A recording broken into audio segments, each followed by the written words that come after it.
tarde, sejam bem-vindos a mais um episódio do Mundos e Fundos, o podcast da 60 Degrees. Hoje, no seguimento dos últimos dois temas que nós temos abordado sobre o porquê investir e como é que nós construímos a nossa carteira de investimento, a gestão do nosso património de uma maneira global em termos pessoais, porque depois verificamos que o risco de cada pessoa é um fator muito importante. Vamos falar sobre como é que avaliamos que a nossa estratégia está a correr bem, está a correr mal ou precisamos de melhorar em algum ponto. Certo. Mas antes de entrarmos no tema, vamos aqui abordar o nosso desafio e, portanto... Fazer aqui mais cálculos. Bem.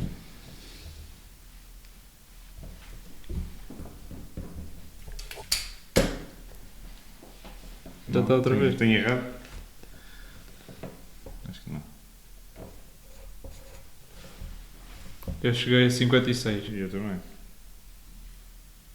Não é 56? Perdemos os dois. Pronto. 2 vezes 3, 3 vezes 4, 4 vezes 5, 5 vezes 6. Foi mais ou menos isso, não é? 3 vezes 6. Eu fui fazer sempre... O orçamento aqui era de 6. Daqui para aqui são 6, daqui para aqui são 8, daqui para aqui são 10, daqui para aqui são 12, daqui para aqui seriam mais 14. Mas aqui é de Também 6 para 9. Pá, ignorei isto. Se calhar é o problema. Pronto. Vamos ver. E portanto, entrando aqui no nosso tema, o que é que tu usas para medir? Portanto, o que é que tu disseste? Tinhas várias caixinhas no teu património para efeitos diferentes, portanto, para precaveres contra alguma emergência, para teres investimentos de mais longo prazo e para teres investimentos em que estás mais aguerrido no mercado à procura de retornos maiores. Como é que tu, para cada caixinha, verificas que tens um comportamento dentro do expectável, pelo menos, ou se não estás a perder dinheiro, faça uma gestão passiva, e depois como é que controlas o peso de cada caixinha? Porque é que deves pôr mais num ou mais no outro? Então, voltando à minha distribuição que falamos na semana passada. Primeiro tenho o fundo de emergência, que é aquele capital que tem mais liquidez e caso haja alguma eventualidade, consigo resgatá-lo facilmente. Nesse, não procuro grande rentabilidade, tendo em conta que o objetivo é segurança e ter o máximo de liquidez possível. No entanto, tento garantir uma rentabilidade acima de 2%, tendo em conta o objetivo de inflação da União Europeia e dos Estados Unidos. Então, tento conseguir algo acima só para não perder de valor, para esse dinheiro não estar a perder valor para a inflação, para eu não estar a perder o meu poder de compra. Depois, nos meus investimentos com mais risco, na minha carteira de ETFs, em que só invisto em ETFs de ações, tendo em conta que sigo uma distribuição um pouco diferente do MSCI World, tento que essa distribuição bata o MSCI World. Antes de virmos para aqui, estive a ver a rentabilidade média dos últimos anos, desde 1978 até 2023, o MSCI World deu em média 10,76%. Já é um objetivo bom. Já é um objetivo bom e tento que a minha carteira de ETFs tente se aproximar deste valor ou até bater, tendo em conta a distribuição que eu faço, não por market cap ou por capitalização de mercado, mas pelos lucros, tendo em conta os lucros de cada geografia. Por outro lado, na minha carteira mais especulativa, em que procuro rentabilidades superiores, o meu objetivo é sempre conseguir, de ano a ano, desde 1 de janeiro até 31 de dezembro, bater os 15%. Em 4 anos de investimento só não consegui fazê-lo o ano passado, tendo em conta que os mercados sofreram bastante e a minha carteira até sofreu mais do que o mercado em média. O que é normal, não é? Se és mais agressivo. Sou mais agressivo, mas... Pronto, tendo em conta esse objetivo, tento perceber se o erro está do meu lado ou se está no mercado. Ano passado, como os mercados caíram em média de 15% a 20%, pronto, não fui só eu que perdi e tendo em conta que estou mais agressivo, é normal ter perdido um pouco mais. No entanto, este ano já comecei a recuperar alguma parte dessa perda e até já estou acima do mercado até nestes primeiros 3 meses do ano. E giro assim o risco numa base anual, tento perceber o que é que fiz bem e o que é que fiz mal na gestão dos meus portfólio. Mas mesmo tendo em conta que tens uma carteira mais focada no curto prazo, com gestão mais perto, quase ao diário, ou mesmo de vez em quando dentro do dia, não te focas em objetivos de tão curto prazo. Portanto, é importante, sentes que é importante nós termos aqui uma visão, digamos assim, de longe. Neste caso, a minha visão é sempre a 1 ano. Ou seja, de início de janeiro até ao início de dezembro posso fazer várias transações, umas consigo 5%, outras posso conseguir um bocadinho mais, mas o meu objetivo é, ao longo do ano, que esse montante que eu tenha ali investido consiga valorizar acima de 15%, que é o objetivo. É para tentar bater o mercado de ações, tendo em conta que já tenho a minha carteira de ETFs, que em média há de rondar os 10%, quero tentar ser um pouco mais agressivo e, como estou a expor-me a um maior risco, tentar bater essa métrica.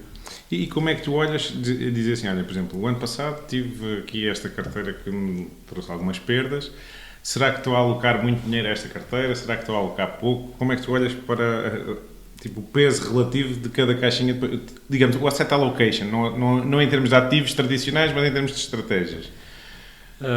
Pronto, nessa carteira tenho o fundo de emergência, é sempre um valor fixo que tenho de lado, e depois nessa estratégia, como estava a dizer, a minha percepção é sempre numa visão mais macroeconómica. Ou seja, se os mercados estão em queda, eu já sei que estou mais exposto a risco, terei maiores perdas, então tento reduzir a minha exposição em cerca de 10% do que eu costumo ter e costumo refugiar mais nos ETFs, de forma a, se tiver perdas, as perdas são um bocadinho mais reduzidas. A minha questão, e tu já respondeste um bocadinho ao que eu vou dizer a seguir, que é, já disseste que és meio contracíclico, digamos assim, é se haveria a tentação, e creio que isto pode ser um desafio para muitas pessoas, de quase aquele jogador, não é? Que é, perco, então tenho que ir buscar dinheiro a outras fatias da carteira para voltar a jogar, e isso não é o que se pretende aqui na gestão dos investimentos. Na minha visão não, porque eu não encaro os investimentos como um jogo e tenho sempre o risco de perder dinheiro.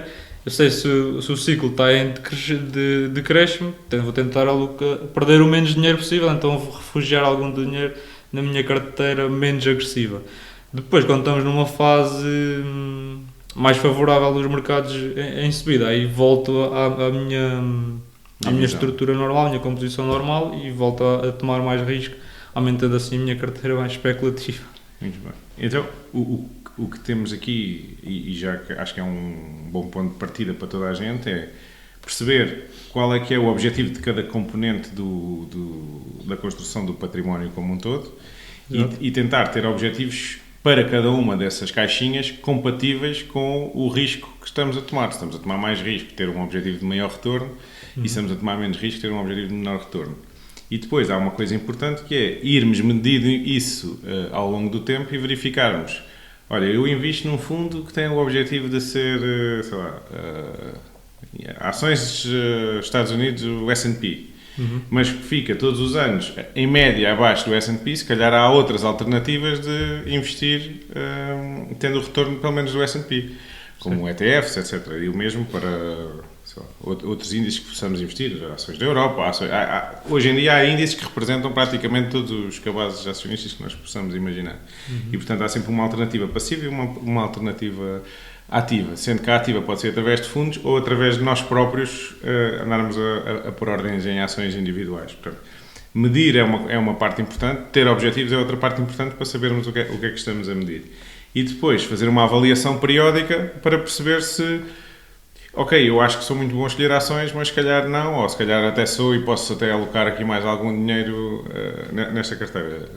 Acho que resume mais ou menos o que tu disseste. Sim. E temos de ter em conta também que ao termos uma carteira mais ativa, ao fazermos muitas transações, estamos sujeitos ao efeito fiscal dos juros e a custos de transação. Portanto, os retornos que nós estamos aqui a falar são retornos brutos, antes de impostos. Portanto, somos sempre comidos pelos 28% de imposto sobre todos os lucros. Portanto, o objetivo aqui, por isso é que eu tenho dois blocos. Tenho o bloco mais especulativo, em que faço mais transações e que tenho um montante mais baixo. E depois tenho a minha carteira principal dos ETFs, em que raramente faço operações de venda, reforços mensais com opções de compra, e não para evitar esta parte da carga fiscal. Então, e diz-me outra coisa que eu acho que é importante. O que é que tu pensas daquelas pessoas que dizem assim, olha, para mim investir ativamente é um mito, porque ninguém bate, sei lá, o índice, o S&P, o Russell, o Growth, o que seja. Eu só invisto com ETF, fecho os olhos todos os meses, ponho no mesmo ETF. O que é que tu pensas desta estratégia versus a estratégia que tu utilizas? Essa estratégia também é válida e pronto, requer menos esforço, e para quem não acompanha tanto os mercados, pode funcionar. No entanto, está sempre sujeito ao retorno daquele índice. Não tem uma procura, não tem um esforço, controle, nem um controle para tentar bater aquilo ou tentar ganhar mais. Pronto, se invisto aqui, vou ficar satisfeito com o retorno que tenho, não tenho outra hipótese. Então é uma opção válida, mas para mim isso não faz sentido porque eu quero ganhar o máximo e portanto estou disposto a arriscar mais e a procurar outras alternativas para conseguir bater o mercado, que é esse o meu principal objetivo, atingir o máximo de retorno. E eu acho que é uma chamada de atenção muito importante para fazer estas pessoas que usam esta estratégia é o fundo de emergência realmente tem que ser um fundo de emergência. Porquê? Porque se nós temos o nosso dinheiro todo investido numa estratégia, que seja passiva ou ativa ou que seja, mas toda dentro ali de umas certas balizas em que é um risco muito correlacionado, que é o índice de ações ou está a ganhar ou está a perder, não é? Não há uma maneira... Embora seja passivo, o índice de ações tanto pode cair como pode subir, está sempre sujeito ao risco. No dia em risco. que nós precisamos daquele dinheiro pode não valer o que nós investimos, e portanto a parte do fundo de emergência é realmente aqui uma parte importante para conjugar este género de estratégia.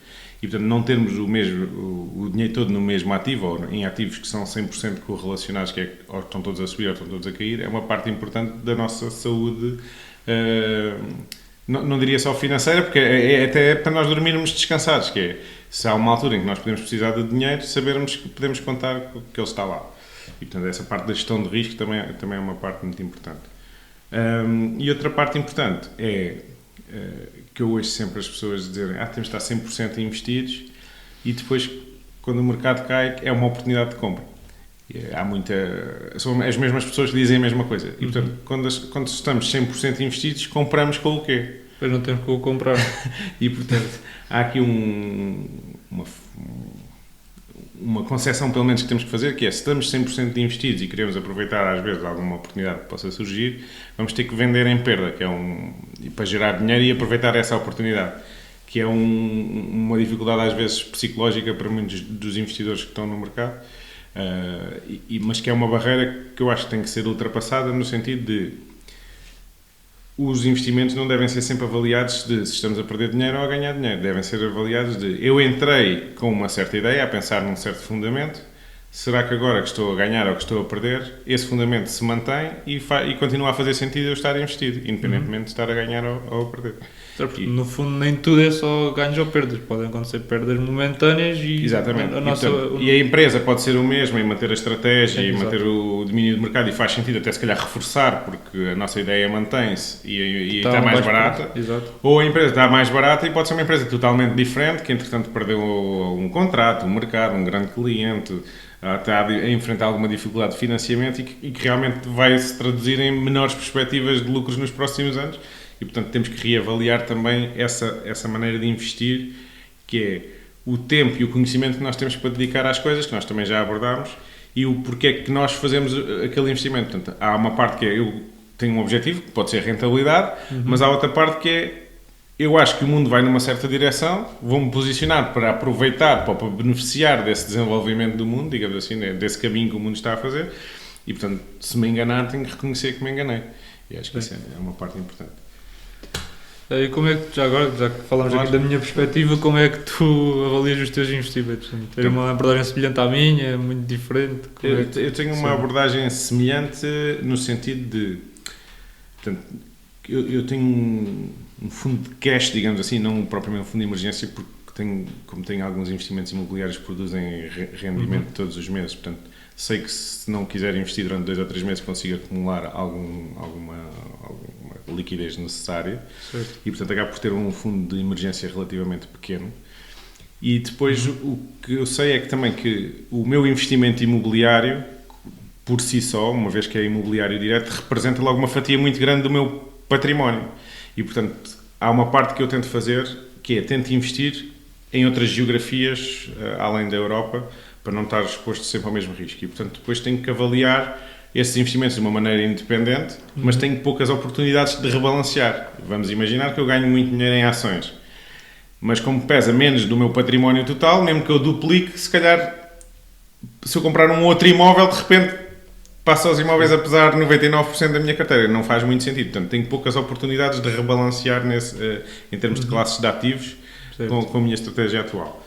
E, portanto, o que eu tento fazer é ter essas componentes separadas e avaliá-las separadamente Na parte imobiliária, eu tenho uma filosofia que vai um bocadinho de encontro àquilo que nós falámos na parte dos objetivos, que é o património transgeracional e intergeracional. Porquê? Porque eu acredito que existem poucas oportunidades para comprar um determinado imóvel, que é muitas vezes o que eu vejo. As pessoas só estão disponíveis para vender quando o imóvel troca de mãos geracionalmente, que é, olha, eu herdei dos meus avós ou dos meus pais e há um momento em que nós temos que decidir e não temos dinheiro para comprar uns aos outros entre irmãos, por exemplo, e vou pôr a vender. E há imóveis que são muito valiosos e, portanto, é muito difícil, às vezes, individualmente, um descendente ter dinheiro para comprar os outros, ou às vezes as famílias não se entendem, e, portanto, colocam esse imóvel à venda uma vez por geração. E, portanto, tento não vender nada do que comprei. Portanto, sou um investidor de rendimento, digamos assim, nessa componente. E, portanto, na parte... Tenho também pouca hipótese de fazer um mark-to-market de avaliação e dizer, olha, o meu património imobiliário está abaixo do mercado e, portanto, o que é que eu devia fazer? Devia vender este e comprar aquele. O que eu tento fazer é perceber onde é que está o meu benchmark em termos de rentabilidade dos inquilinos. E aí sim, fazer um ajuste de... Até às vezes o tipo de inquilinos... Posso querer menos risco e tentar mudar na próxima oportunidade, querer um inquilino que me dê menos trabalho também a mim, apesar de provavelmente menos rentabilidade.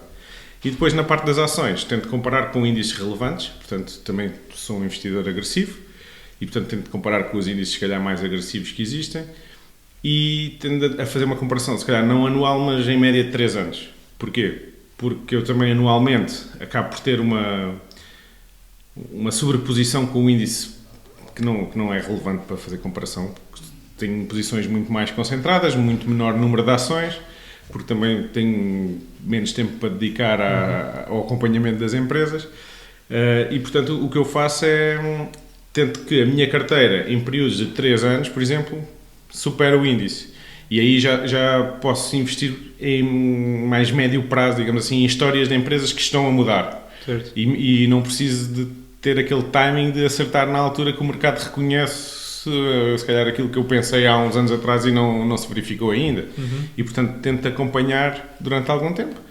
Tento usar também os períodos fiscais para ajustar a minha carteira, realizando mais e menos valias, de maneira a que seja... Vou gerindo a minha carga fiscal e isso permite-me também rebalancear o meu portfólio, que é as oportunidades que eu acreditava que existiam e que depois não se verificaram. Às vezes tenho que reconhecer que estou errado e aproveito para juntar mais valias eventuais que eu possa ter com essas menos valias. E, portanto, faço uma avaliação juntamente com a minha gestão fiscal.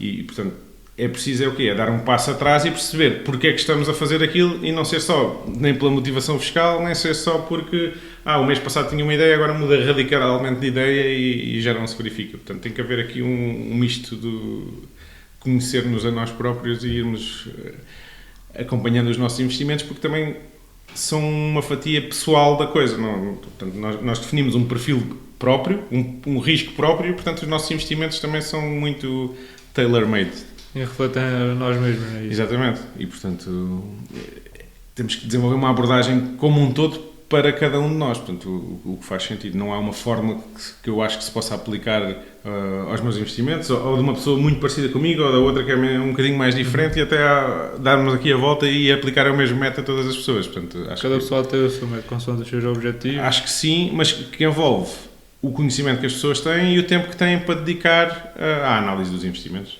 Claro. Agora uma palavra final nos nossos ouvintes, antes de nos despedirmos.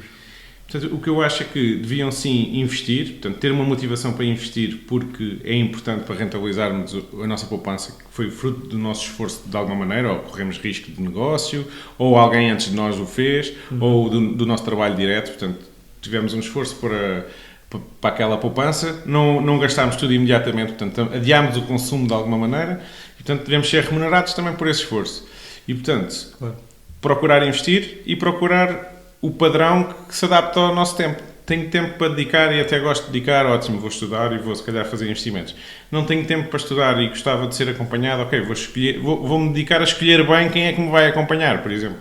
E isso, pronto, é daí é que nós vamos fazendo também aqui o caminho de estar disponíveis para ajudar as pessoas nos seus investimentos.